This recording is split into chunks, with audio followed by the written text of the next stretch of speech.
எல்லாருக்கும் வணக்கம். நான் தான் உங்கள் ராவணா. இன்னைக்கு நாள் தமிழகத்துடைய மிக முக்கியமான நாளாக கருதப்படுது. என்னன்னா, நடந்து முடிஞ்ச சட்டமன்ற தேர்தலுடைய வாக்கு எண்ணிக்கை நாள் இன்னைக்கு. தமிழகத்துக்கு அடுத்த 5 வருஷத்துக்கான ஒரு மாற்றத்திற்கான நாளாக இன்னைக்கு அமைஞ்சிருக்கு. முடிஞ்ச ஓட்டு எண்ணிக்கையில் லட்சக்கணக்கான ஓட்டு வித்தியாசத்தில் திரு தளபதி ஜோசப் விஜய் அவர்கள்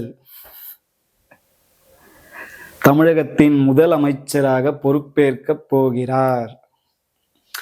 சொல்லும் போதே ரொம்ப ஒரு அழகா இருக்கு. கொஞ்சம் மனசை எண்ணி அறியாம ஒரு ஆனந்தமா இருக்கு.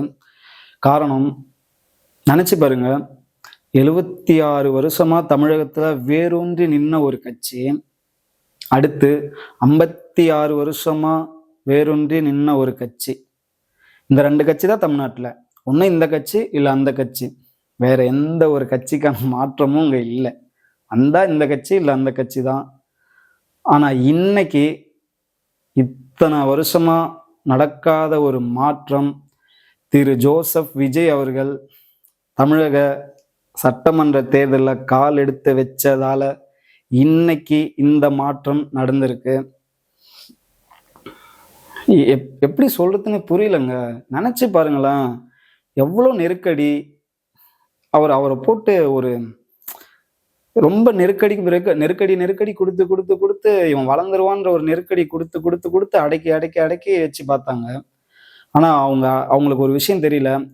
அவரை அடக்குற ஒவ்வொரு நொடியும் அவர் கொஞ்சமா மேலே வந்துட்டே தான் இருந்தாரு. என்னன்னா, இப்போ ஒரு சின்ன பலூன் இருக்குன்னு வச்சுங்க.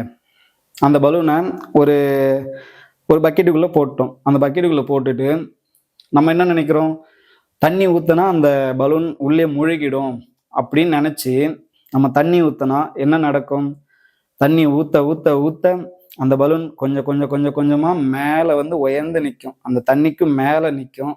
அதே போலதான் திரு ஜோசப் விஜய் அவர்களுக்கு கொடுத்த நெருக்கடியில ஒவ்வொரு முறையும் அவர் கொஞ்சமா மேலே வந்து இன்னைக்கு ஒட்டுமொத்த தமிழக மக்களுடைய மனதிலையும் முதல் நிலையில நிற்கிறார். சில பேர் சொன்னாங்க, சென்னை எங்க கோட்டை, திருச்சி எங்க கோட்டை, தூத்துக்குடி எங்க கோட்டை, உள்ள காலை எடுத்து வச்சுப்பாரு அப்படின்னு சவால் விட்டாங்க. சவால் விட்ட எல்லாருக்கும் ஒரே ஒரு பதில் தான், ஒட்டுமொத்த தமிழகமே இப்போ அவர் கோட்டையா அப்படின்னு சொல்ற மாதிரி தான் திரு தளபதி அவர்களுடைய வெற்றி இன்னைக்கு அமைஞ்சிருக்கு. தெரியலங்க. அவர் அந்த ரோட் ஷோ மீட்டிங், அப்புறம் அந்த நடந்த மாநாடு, இதெல்லாம் பார்க்கும்போது என்ன மனுஷன் இருந்தாலும் இவ்வளோ பேர் நம்பி வேலை வெட்டியை விட்டுட்டு இவ்வளோ கூட்டத்துல நெருக்கத்துல வெயில்ல எதுக்கு இவ்வளோ பாசம், என்ன அப்படி பண்ணிட்டாரு எனக்கு புரியலையே அப்படின்னு நினைச்சு அந்த வீடியோலாம் பார்த்து ஒரு மாதிரி எனக்கே கண்ணெலாம் கலங்கிடுச்சு. ரொம்ப எண்ணெய் அறியாம ஒரு மன நெகிழ்ச்சி ஏற்பட்டிருக்கு. இன்னைக்கு நாள் ரொம்ப சந்தோஷமாவும் இருக்கு. எனிவே, திரு ஜோசப் விஜய் அவர்களை தமிழகத்தின் முதலமைச்சராக அன்போடு மக்களின் சார்பாக வரவேற்கிறோம். திரு தளபதி ஜோசப் விஜய் அவர்கள், மக்கள் உங்களுக்கு பெரிய மகுடத்தை சூட்டிட்டாங்க. ஒரு தமிழகத்துடைய ராஜாவா உங்களுக்கு மகுடம் சூட்டி இருக்கிறாங்க. அடுத்து நடக்கக்கூடிய 5 வருஷம் நல்லாட்சியா, மக்களுக்கு நேர்மையான ஆட்சியா அமையும்னு கண்டிப்பா நம்பிக்கை இருக்கு.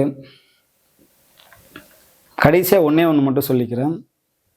அடக்குமுறைக்கும் அதிகாரத்துவத்துக்கும் வன்முறைக்கும் எதிராக விசில் சத்தம் ஓங்கி ஒலிக்கட்டும்.